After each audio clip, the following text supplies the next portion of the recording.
Hello, Miss Drent. I'm doing my interview with Miss Snell. This is my audience. We're missing one member, so I used my 3 dogs as a person.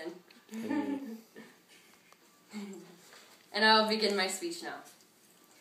As you all know, I plan on becoming a vet someday. So on October 23rd, I went to my animal science class I had taken last year because I wanted to talk to my instructor, Miss Snell, about veterinarians. I began by asking her, why did you decide to become a veterinarian?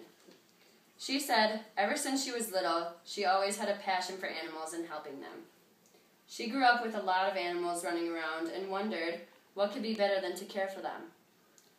As she explored her career options, she decided to become a vet. I too have always had a passion for animals, but have always been worried that I may not meet the academic needs for it. So I asked her, what type of grades do you need to get into vet school?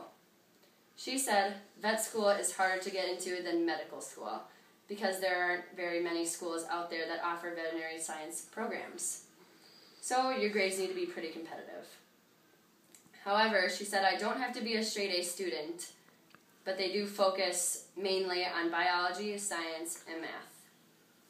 That scared me a bit. So I then asked, how many years of school did you have to do? She said she was in college for 3 years when she became a vet tech, but to become a veterinarian, she had to go back to school for 6 years. It requires that you take 4 years of college and another 4 years of veterinary medicine. To me, that sounded like a lot of time being devoted to school. So I asked her if she ever had any free time. She said it was very time-consuming, that's for sure. You won't be able to spend all the time you want with your friends, but you cannot procrastinate and put things off, because if you do, it'll take you about 20 years to become a vet. If I may ask, what is the typical salary for a veterinarian? She explained that there is no specific answer to that question because it mostly depends on what field of animal science you are in and if you have your own tools. She personally works with companion animals, cats and dogs, and does not have her own equipment or hospital. Therefore, she makes less than someone that does have those things. That sounds expensive. I've always thought a vet is the same thing as a doctor, so I asked her, do you think vets are similar to doctors? She said, that's funny because she gets asked that question a lot. She honestly thinks of herself and other vets as doctors and more because there's so much more to study and learn about animal science and medicine than there is in humans. We study different species as well as take on many responsibilities such as surgeons, pharmacists, radiologists, gynecologists, dentists, and more. So I thought, wow, I know the biggest difference is an animal and a human, and it is obviously sad when you cannot save a person's life. So I asked her, is it hard when you can't help the animal? Do you ever cry? She admitted that it can get hard. When you get attached to the animal and the client, that is when it's the hardest.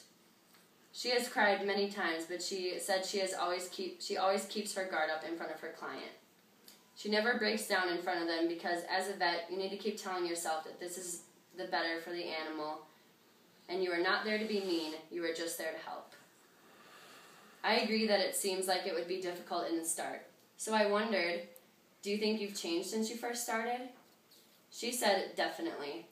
When she started, she would get emotional a lot faster than she does now, even when it wasn't all bad. Even if the outcome was great, she'd get a little teary-eyed.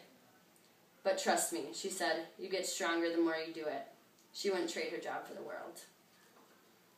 I love how she kept a positive attitude throughout the interview.